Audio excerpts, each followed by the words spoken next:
하나님께서 오늘 우리에게 주시는 말씀은 마태복음 15장 21절로 28절의 말씀입니다. 신약성경 마태복음 15장 21절로 28절의 말씀 교독하도록 하겠습니다. 예수께서 거기서 나가사 두로와 시돈 지방으로 들어가시니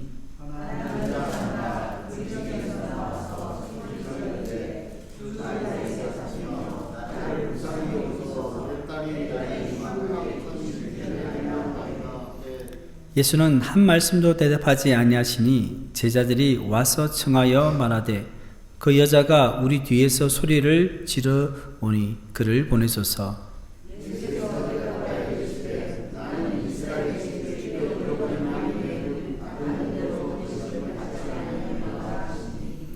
여자가 와서 예수께 절하며 이르되 주여 저를 도우소서.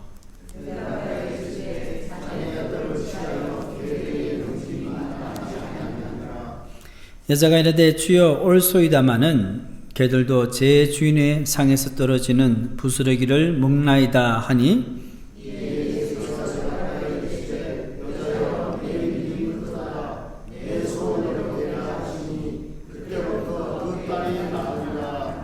아멘. 할렐루야. 하나님의 은혜와 평화가 우리 성도들 가운데 있기를 축복합니다. 오늘 본문을 보면 가나안 여자 한 사람이 등장합니다. 그녀의 출신 배경은요, 마가복음 7장에 의하면 헬라인으로서 수로보니게 족속이라고 되어 있습니다. 그러므로 이 가나안 여자는 유대인으로부터 사람 취급받지 못하는 이방인이었다고 우리는 알 수 있습니다. 유대인들은요, 선민 사상을 가지고 있습니다. 우리는 택함받은 백성이다. 하나님의 택함받은 백성이다. 이런 자부심이 강했습니다. 그래서 유대인들은 우상을 섬기고 하나님의 율법이 없이 살아가는 이방인들을 열등한 사람들로 생각했습니다. 그리고 당연히 그들에게는 구원이 없다고 여겼습니다. 그런데 바로 이 가나안 여인이 오늘 본문을 보면 예수님을 만나기 위해서 찾아왔습니다. 이방인을 개와 돼지와 같은 짐승으로 대하는 유대인들이 뭐가 좋았어? 이 가나안 여자가 유대인인 예수님을 찾아왔을까요? 그것은 자신의 힘으로 도저히 해결할 수 없는 문제가 있었기 때문입니다. 가나안 여자는 딸이 하나 있었는데 지금 귀신 들려 있습니다. 귀신에 들리게 되면요, 육체적 장애가 발생하든지 아니면 정신적 이상 증세가 나타나든지 아니면 두 가지 현상이 동시에 나타나게 됩니다. 아마 이 가나안 여자는 귀신 들려 흉악하게 변해가는 딸을 고치기 위해서 동분서주하며 그 지역에 용하다고 하는 의사 선생님들을 다 찾아갔을 것입니다. 그러나 그 누구도 자신의 딸을 고쳐주지 못했습니다. 절망과 좌절에 깊이 빠져있던 이 여자는 어느 날 예수님에 대한 소식을 들었습니다. 그 소문은 이렇습니다. 예수님께서 죽은 자를 살리시고 맹인의 눈을 뜨게 하시고 나병 환자를 깨끗게 하시고 귀신 들린 자를 자유케 하셨다는 말씀입니다. 이 가나안 여자는 이 이야기를 듣고 이렇게 생각했습니다. 예수님을 만나게 되면 내 딸은 다시 건강을 회복할 수 있겠구나. 이제 이 가나안 여인에게는 자신의 딸을 살리기 위해서 예수님을 만나야 한다는 분명한 목표가 생겼습니다. 그런데 이런 가나안 여인의 마음을 아셨는지 예수님께서 유대 땅에서 두로와 시돈 지역, 그러니까 이방 지역으로 여행을 떠나셨습니다. 예수님이 두로와 시돈 지방으로 오시자 그 소식이 가나안 여인의 귀까지 들리게 되었습니다. 그 여인은 그토록 예수님을 만나기를 간절히 원했기 때문에 단숨에 예수님이 계신 곳으로 달려갔습니다. 우리 본문 22절 말씀 우리 함께 읽겠습니다.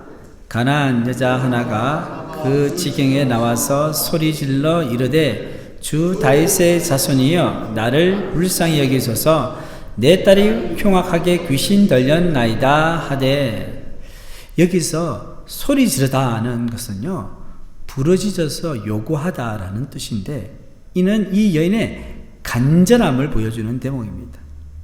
이는 우리가 기도할 때 절박함과 간절함이 있을 때 어떻게 합니까? 소리 지르지 않습니까? 주여 하면서요. 아버지. 그리고 여기 보시면 나를 불쌍히 여기소서라는 말씀은요, 가나안 여인이 딸의 문제를 자신의 문제로 받아들이고 있음을 보여주는 대목입니다. 그녀는 내 딸을 불쌍히 여기소서라고 말할 수 있지만 뭐라고 이야기합니까? 나를 불쌍히 여기소서라고 했습니다. 여러분, 우리가 중보기도 하잖아요. 중보기도는 다른 사람을 위한 기도잖아요. 중보기도를 할 때의 자세가 뭡니까? 타인의 문제를, 타인의 기도 제목을 자신의 문제로, 자신의 기도 제목으로 인식하는 겁니다. 아픈 성도를 위해서 기도하는데요, 그분의 고통이 나의 고통을 느끼시는 거예요. 기도하다 보면 그런 생각이 드는 거죠. 선교제인은 선교사님과 사역을 위해서 기도할 때도 어떻습니까? 처음에는 저 멀리 생각되고요, 그렇구나 있는데, 기도하다 보면 어떻습니까? 선교사님의 어려움이 내 어려움이 되는 거죠.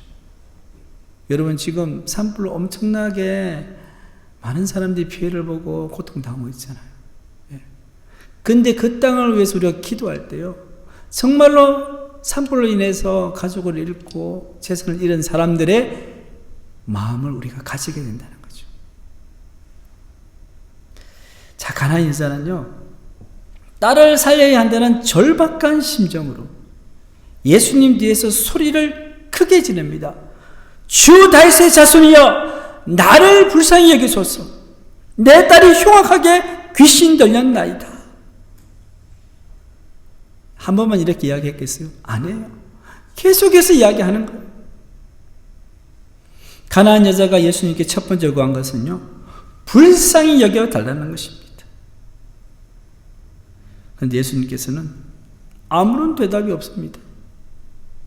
예수님의 침묵은 무엇을 의미할까요? 평소 예수님께서 자신에게 도움을 요청하러 오는 사람들에 대해서 대하는 태도와는 너무나 다릅니다.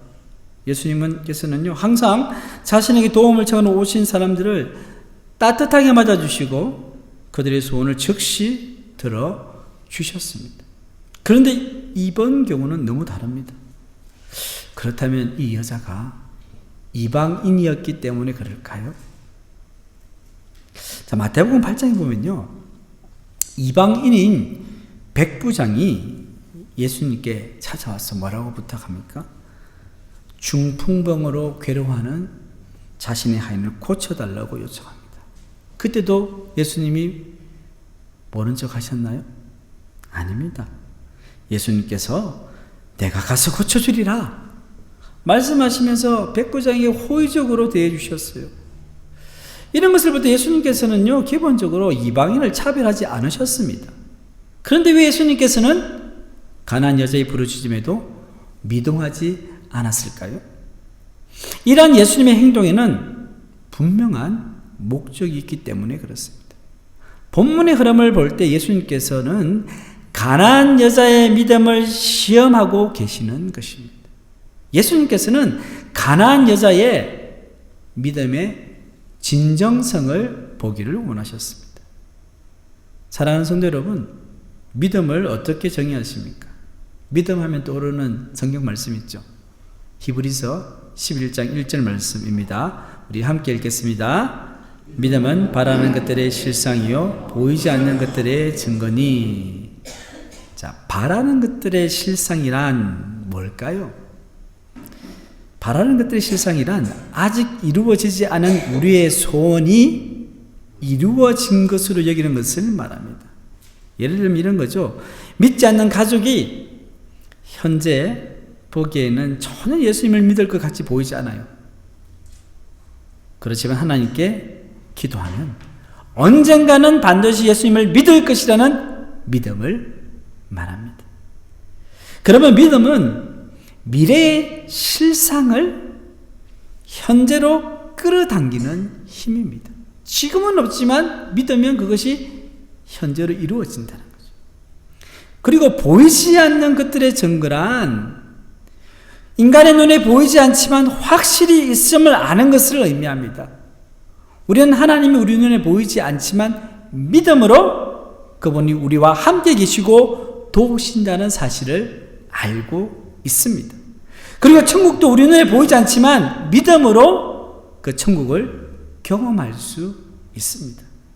그러므로 믿음은 눈에 보이지 않는 영적 세계를 보게 합니다.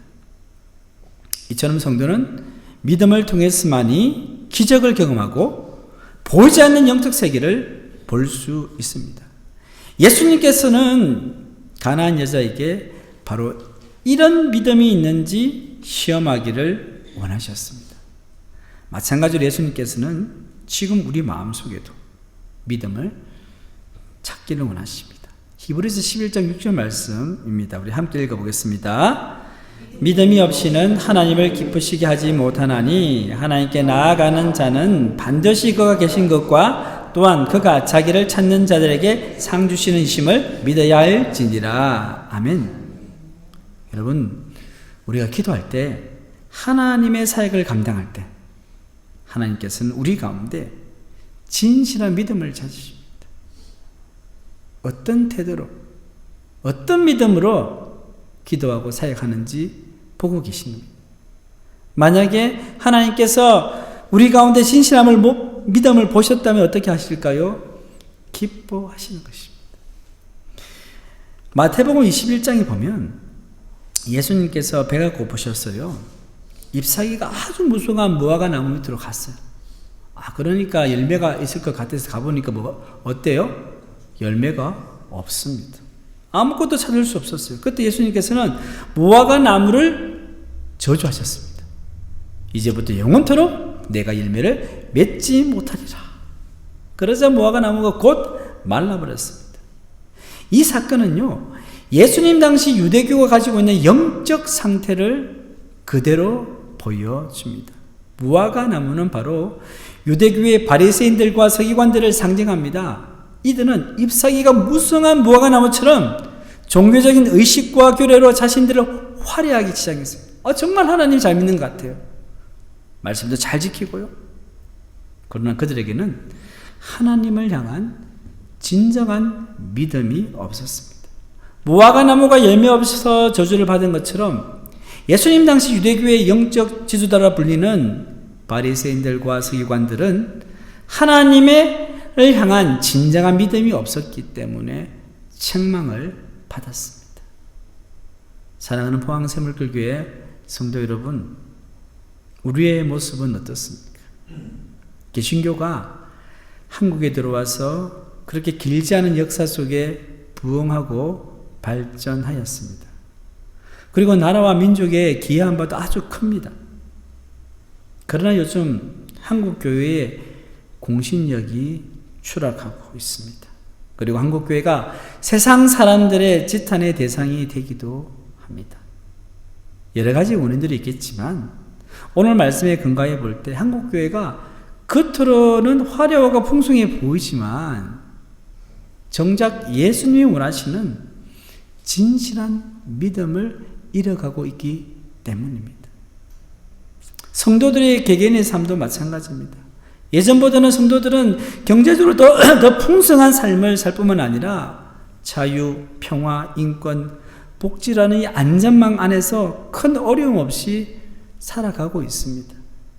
예전에 그토록 하나님을 의지하며 살아왔던 신앙인들이 하나님을 그렇게 의지하지 않아도 편하게 살 수 있는 시대를 살아가고 있습니다. 그러니 당연히 개인의 믿음이 연약해지고요. 세상에 불어오는 세속화의 바람에 쉽게 흔들리고 넘어지는 것입니다. 사랑하는 성도 여러분, 만약에 예수님이 오늘 밤에 재림하신다면 이런 생각 해보셨어요? 재림하셔서 우리를 보시고요. 어쩌면 예수님 보시기엔 우리가 화려한 종교의 옷을 입고 있는지 모르겠어요. 우리에게 믿음을 찾으신다면 과연 자신 있게 자신의 믿음을 보여줄 수 있겠습니까? 우리는 정말 심각하게 자신을 돌아보아야 합니다. 종말이 가까울수록 많은 성도들이 믿음의 반성에 든든히 서야 하는데 도리어 믿음을 잃고 있는지 잊지 않은지 우리의 모습을 되돌아보아야 할 것입니다. 예수님께서도 이 사실을 아시고 누가복음 18장 8절 하반절에 이렇게 말씀하셨습니다. 인자가 올 때에 세상에서 믿음을 보겠느냐. 우리는 이 세상을 살아가면서 때론 물질을 잃을 수 있어요. 사랑하는 가족도 잃을 수 있고 명예와 권세도 잃을 수 있어요. 그리고 우리 건강도 잃을 수 있어요.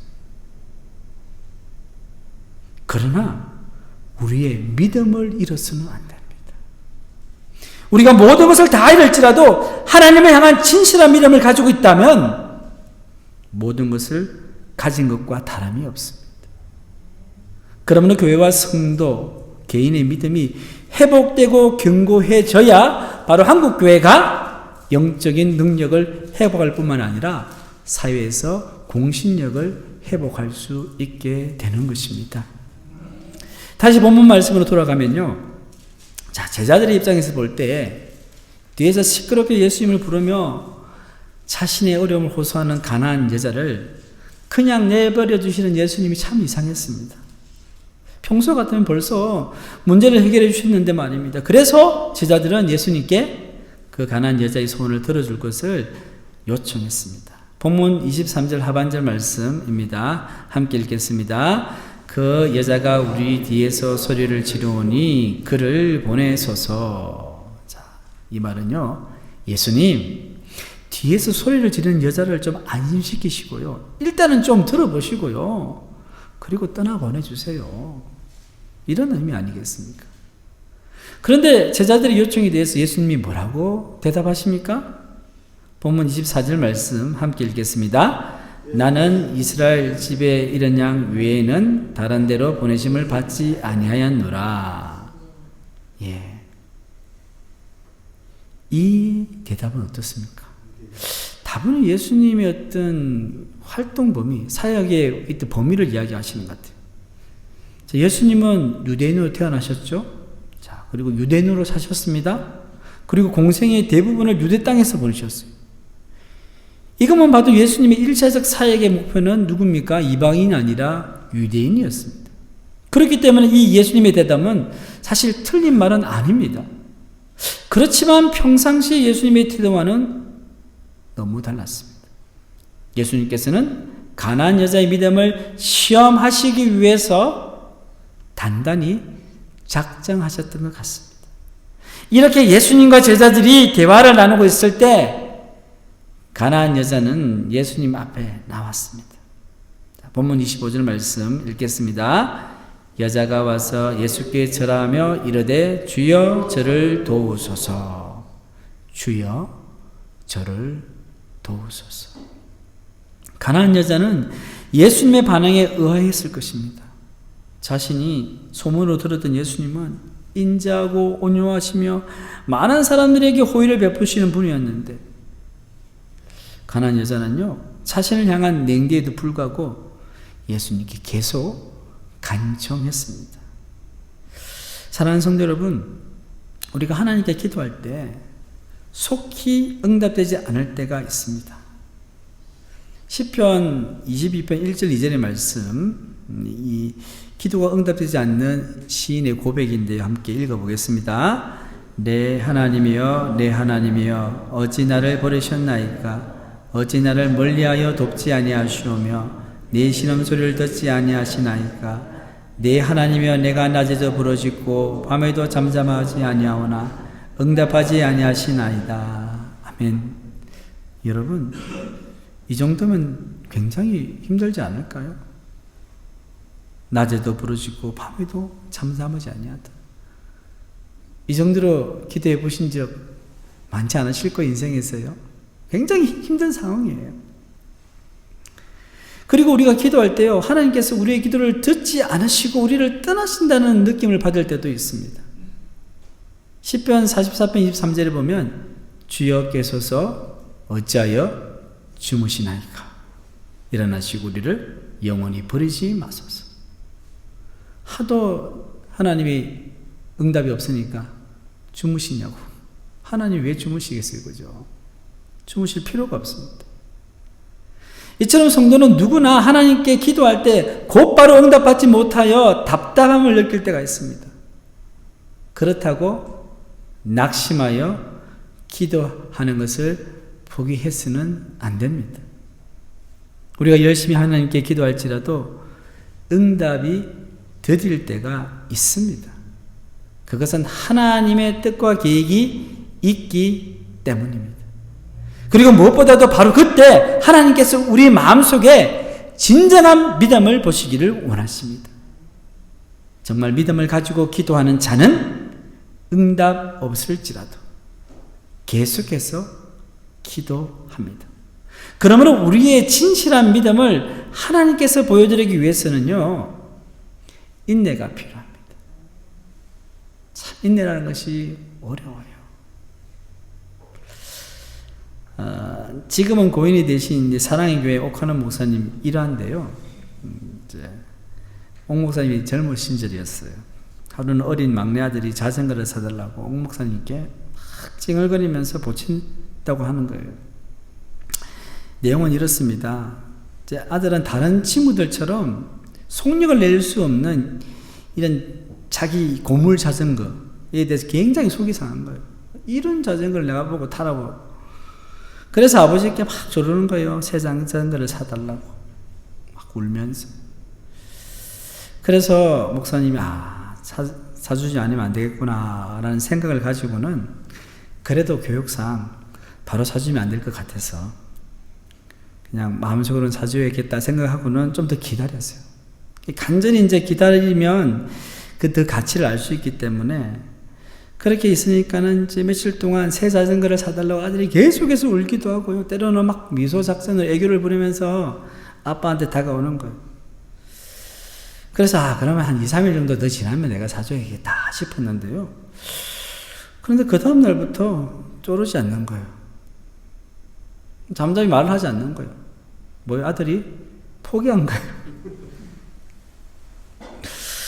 사랑하는 성도 여러분, 하나님도 마찬가지입니다. 하나님께서 자녀인 우리의 기도를 들으시고 응답할 시점을 생각하고 계신 거예요. 하나님의 때가 찰 때까지 포기하지 않고 기도하면 반드시 기도에 응답될 줄 믿습니다. 그런데 우리는 너무나 많은 경우에요, 기도의 응답이 되면 포기하는 거예요. 포기하지 않으면 때가 이르면 거두리라는 말씀이 있는 것처럼 기도하는 거예요. 이렇게 포기하지 않고 기도하는 것은 뭡니까? 그것이 바로 우리의 믿음입니다. 그래서 우리가 인내라는 것은요, 믿음의 또 다른 얼굴이라 말할 수 있습니다. 내가 믿음이 있다, 이건 뭐예요? 인내한다는 거예요. 인내한다. 하나님께서 우리의 기도를 들어주실 것이라고 확신할 때 우리는 어떤 상황 가운데서도 인내할 수 있습니다. 가난한 여자는 예수님의 냉대를 참고 이제는 예수님의 발 앞에 엎드려 절했습니다. 그리고 예수님께 직접적으로 도움을 요청합니다. 주여, 저를 도와주소서. 가난한 여자는요, 예수님의 냉대를 참고 자신을 낮추며 도움을 요청했지만 예수님은 가난한 여자가 들었을 때 충분히 마음의 상처가 될 수 있는 대답을 하셨어요. 어떤 대답을 했는지 보겠습니다. 본문 26절의 말씀 읽겠습니다. 시작.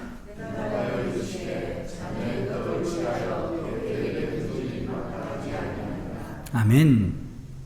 자녀의 떡을 취하여 개들에게 던짐이 마땅하지 아니하니라. 여러분, 이런 말 들으면 특히 우리 한국 사람들, 예, 계라는 말 정말 싫어하잖아요. 그죠? 예수님은 유대인들을 자녀로, 가나안 여자와 같은 이방인들을 개로 표현했습니다.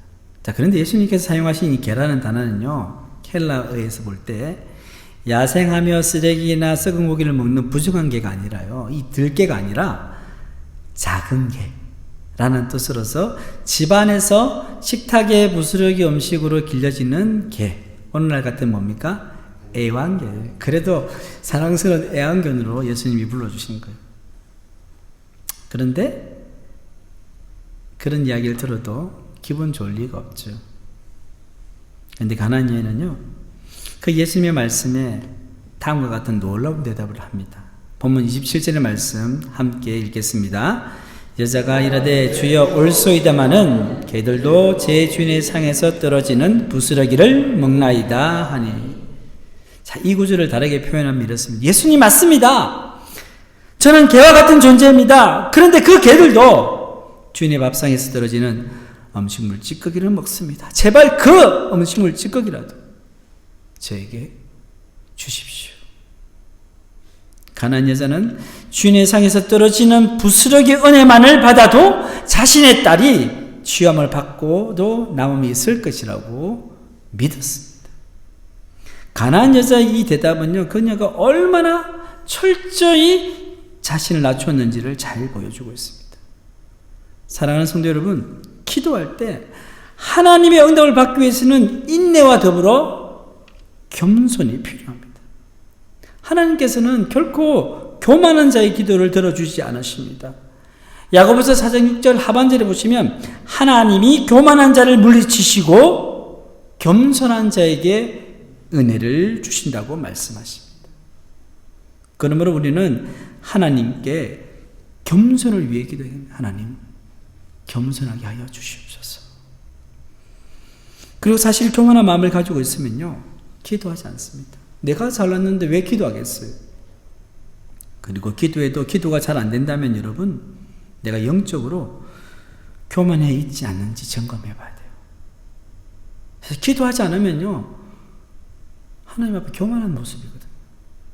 물이 높은 데서 낮은 곳으로 흐르는 것처럼 하나님의 은혜도 높은 곳에서 낮은 곳으로 흐릅니다. 아무리 하나님께서 은혜를 베풀고 싶어도 높은 마음을 품고 있으면 그 은혜가 흘러갈 수가 없는 거예요. 가나안 여자는 겸손하게 자신을 낮춤으로 예수님으로부터 그토록 바라던 은혜를 누리게 되었습니다. 자, 본문 28절의 말씀 함께 읽겠습니다. 이에 예수께서 대답하여 이르시되 여자여 내 믿음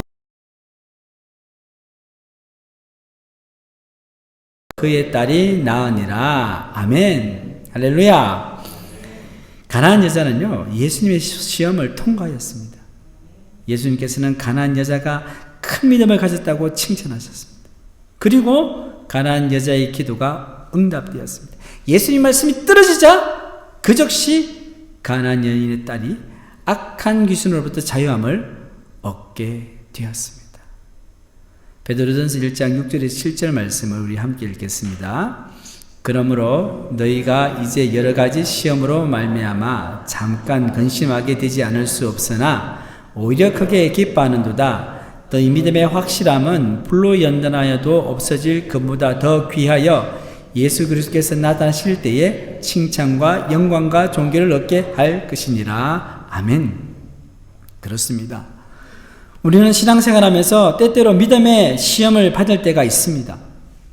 그러나 그것은 하나님이 우리를 근심하게 만들려고 하신 것이 아닙니다. 오히려 믿음의 시험을 잘 치르게 되면 하나님으로부터 칭찬과 영광과 존귀를 받게 됩니다. 가나안 여자는 예수님의 시험을 잘 치름으로 예수님으로부터 칭찬과 영광과 존귀를 얻었을 뿐만 아니라 기도의 응답도 받게 되었습니다. 사랑하는 포항샘물교회 성도 여러분, 오랫동안 기도했지만 기도의 응답이 없습니까? 예수님이 나를 냉대하고 계시다고 느끼지 않으십니까? 아니면 예수님이 나를 밑바닥까지 내려가게 만든다고 생각되지는 않습니까? 아니면 영적으로 답답하십니까? 어쩌면 이런 상황이 우리를 근심되게 만들 수 있습니다. 힘들죠. 기도 응답이 안 되고 어려움과 고난 가운데 내가 다 눌려 있으면요 힘들어요. 그러나 낙심하지 마시기를 바랍니다. 오늘 말씀에 나온 가나안 여인처럼 인내하며 기도하시기를 바랍니다.